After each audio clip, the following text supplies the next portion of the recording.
Why are there cops drifting around this circle?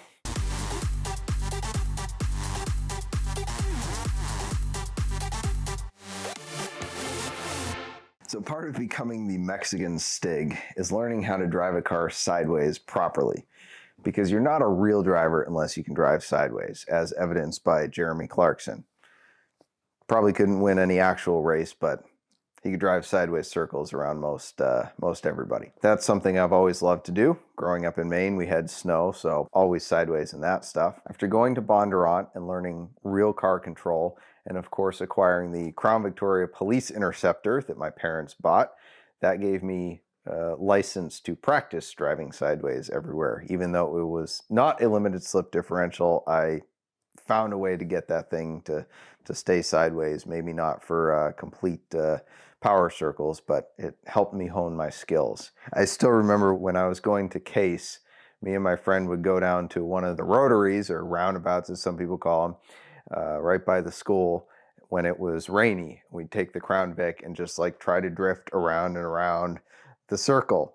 And there's traffic and this and that and whatever, I'm 19, what do I care? But I'm sure it raised some eyebrows. Like, why are there cops drifting around this circle?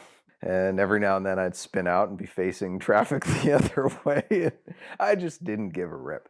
Being at the Spring Mountain track for a period of time when I had my dealership there gave me a lot more practice. And they had a skid pad set up on the lower level of the facility. That was a lot of fun to just go down and practice figure eights, or one of the instructors had set up a really nice autocross course, not one of the typical ones where you have to like downshift to first and drive around a cone like this, but like actual, 40 to 50 mile an hour second, third gear course that you could really exercise your car. So at one point I had two Corvette Z06s, and one of them had the factory Goodyear run flats on it, and the other one had Michelin Pilot, whatever the latest release was at the time. And I went down and had somebody time me, and I ran it with the Goodyears, and it was about a 40-second track. And with the Michelins, driving it the exact same way, I carved a second off of the 40 seconds, which doesn't sound like that much time, but on a 40-second track is a huge margin just by changing the tires out. So not that I had ever been a fan of Goodyear run flats, but that sold me right there on how bad they actually are and why OEM contracts are important to the success of mediocre tire companies. One time, one of my good customers had a Porsche GT3 that I had sold him, and he traded it into me on a different car, and it was fairly track prepped. And the next day, we had a Ford GT track event that I was hosting for the Ford GT Club, because a lot of the members were friends or clients of mine. I like being the black sheep of any car event, and taking a GTR to a Porsche event, or a Porsche to a Ford GT event, or whatever, and showing everybody up. And it was pretty easy because most of the Ford GT drivers were, we'll call them gentleman drivers. They were not really meaning to be out there on the track, but they were, so it was fun to just pass all of them. But the day before that, we were out on the skid pad. There was a U set up with two cones at the end, and it was just absolutely perfect to practice corner entry oversteer. Anybody can go through a corner and stomp the throttle and slide the car out exiting it, but it's really, really tough to actually get a car upset going into a corner and then hold it through a drift.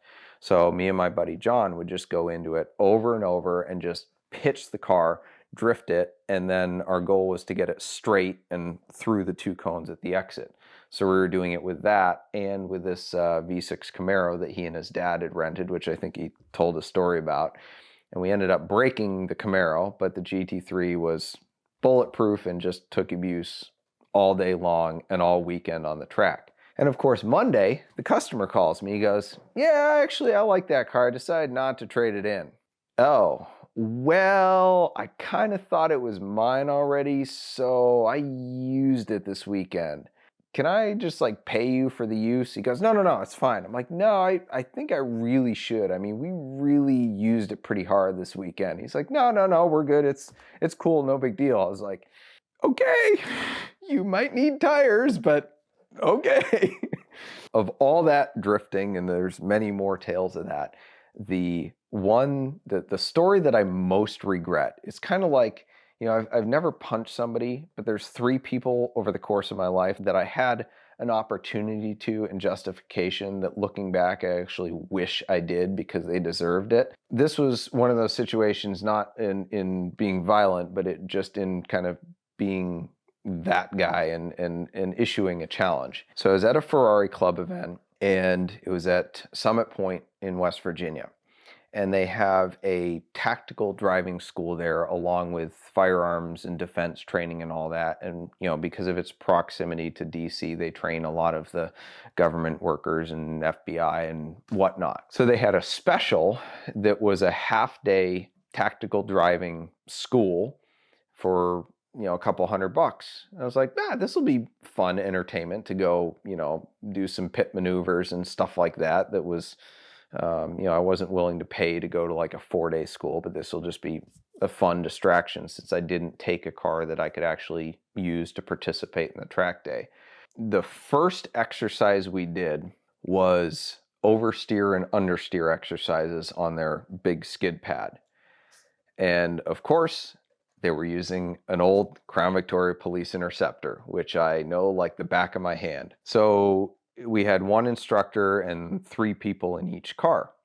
And I was sitting in the back and let everybody else go, and, getting nauseous because people were jerking the car around and spinning it and couldn't control their slides. And, the typical thing when you go to a Ferrari club event is people don't actually know how to drive their cars, but they know how to polish them very well. I finally get in the driver's seat. You go to like Bondurant or whatever, and they have fancy skid chassis that are set up so they can lift the front or the rear to simulate understeer and oversteer.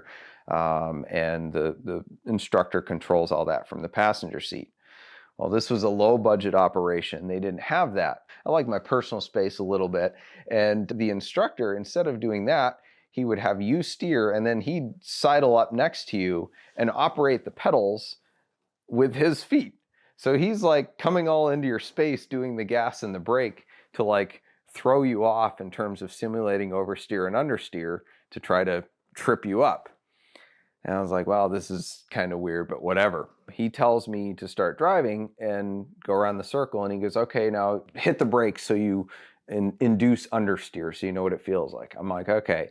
And he goes, now like, hit the gas so you induce oversteer. I'm like, okay, like this. And I just start drifting the thing like all the way around the track. He's like, all right, okay, drifter. All right, that's enough. What we're here is we're here to teach you how to recognize oversteer and understeer in a car. I'm like, yeah, I think I got it. Pretty sure I've got that concept down. So he, of course, like to get the car to spin out typically is they'll induce understeer and then oversteer to try to get it to like lose front traction grab and then snap oversteer. So he'd hit the brakes and then like put in the throttle and then like slam the throttle and let off the brake to try to catch me. And I knew what he was doing because I've been through those schools and I could like see him doing it with his feet. So I'd anticipate it and catch it every time. And he couldn't get me to spin out. And like he nicknamed me Drifter Boy or whatever it was. And looking back on it, this thought crossed my mind. And it was one of those times where I'm just like, why didn't you actually do this? And the thought crossed my mind to just look at the guy after he got after me for drifting and be like, you know what? I got $20 that says I can hold this car for more circles around the skid pad than you can. And of course, I'm sure he would have taken the challenge because he's got an audience. I was pretty confident if I had made the bet that I would have won because his background, as he told us, was in military stuff. So he wasn't a pro driver. He had just been trained in driver coaching so he could teach that aspect along with everything else, but he was primarily a firearms instructor. So I think I would have handily won that and probably caused him to lose a little respect with his fellow instructors. But I didn't.